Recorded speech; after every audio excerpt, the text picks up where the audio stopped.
Hello everyone, this is Jonathan Little for PokerNews.com, and today we have a hand again from the Seminole Hard Rock where we are playing 200 big blinds deep, which is quite deep.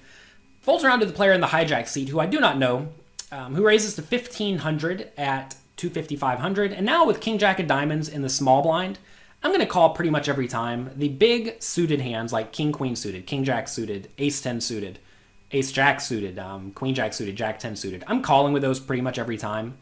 The only time I may 3-bet is if the player in the big blind is particularly great, and I may want that player to fold, so maybe we'll 3-bet sometimes, but usually not.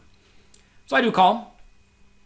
Flop comes 10, 9, 4, 1 diamond. So I have overcards, I have backdoor flush draw, and I have a gut shot. So just like the previous video I made for PokerNews.com, we have a gut shot. And when I have a gut shot plus some additional outs, like an overcard or backdoor flush draw or anything like that, I usually am going to check raise. This hand may be strong enough to check call. One thing you definitely want to be aware of is that you don't want to have too many bluffs in this scenario, because if you're check raising like all of the possible draws down to, 7-6 offsuit, 7-6 of clubs or something like that, then you're just going to have way too many bluffs in your range. So you probably should be folding out hands like 7-6 of clubs in this scenario if you have that in your range to start with. But I think this hand's usually good enough to check raise, or bad enough to check raise. So I check, big blind checks. The opponent bets 2,400, so about half pot, and I'm okay check raising here. It's one of these scenarios where you can go either way. It's not bad to call because certainly we have 25% equity with our overcards and gut shot and backdoor flush draw. And calling makes it harder for us to get re-raised, which is always a concern. Like, I really don't want my opponent to make it 20,000 here. But you have to ask yourself, how often is your opponent making it 20,000 here? And it's just not that often. And if you are check raising with pocket 10s, pocket 9s, pocket 4s, and 10-9, if your opponent's just going to play for all of his money ever, then that's fine because we're somewhat protected by having those nut hands in our range. Just make sure you're not only check raising draws. So big blind folds. The opponent calls. Okay. Not loving that, but there are going to be a lot of turns we can continue betting on. This is a great turn to keep betting on because now we have a double gut shot. Also, notice I could very easily have Jack 8 here. If I had one of the 4 Jack 8 combinations, I would certainly keep betting. So I do keep betting. I bet 1,100 into the 1,900 pot. I may actually want to go a little bit bigger here. If I was playing this hand today, I would have bet something like 19,000, so a very, very big bet. That's going to put my opponent in a much more difficult spot with hands like overpairs or hands like Ace 10 or Ace 9, for example.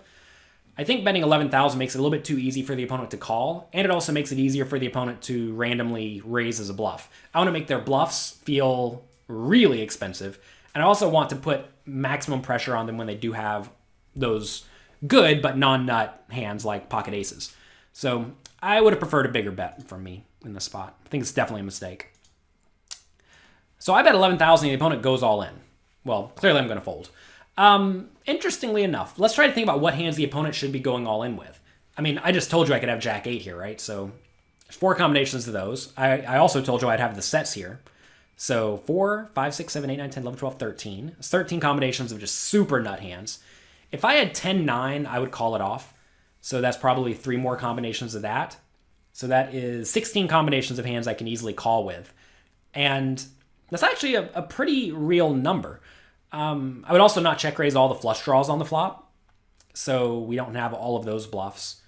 It's a little bit unfortunate because if I had 8-7, I think I would probably be checking it on the turn.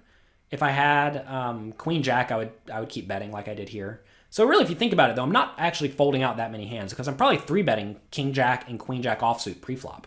So I really only have the suited ones in my range. So even though it may look there are a lot of draws that I could have that I'm betting and then folding, I don't think it's actually that many due to the pre-flop call. So I'm okay folding in this spot. Obviously, I'm fine folding this hand, but this is almost certainly a mistake from the opponent. Unless he just has Jack 8 and is trying to just get full value from my premium hands, in which case he could probably get full value from those anyway and also give me the opportunity to do some insane play.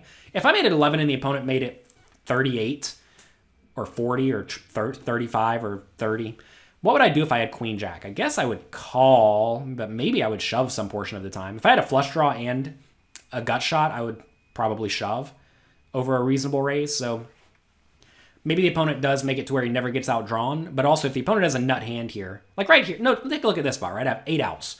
If the 8 comes, that's obviously a bad card for the opponent, so he may not pay anyway. So this is a spot where if he knew I had this hand, he would certainly want to keep me in. And like I said, if I just have one of the nut hands, I'm calling every time, and that's clearly fine. So I'm okay with the way I played this hand. I would have preferred a bigger turn bet, but I think this giant shove on the turn from the opponent is almost always going to be an error. Unless this is some sort of re-entry tournament where we're basically playing a cash game, then maybe you could develop a range to where this makes sense. And that would be stuff like those nut hands and also some draws.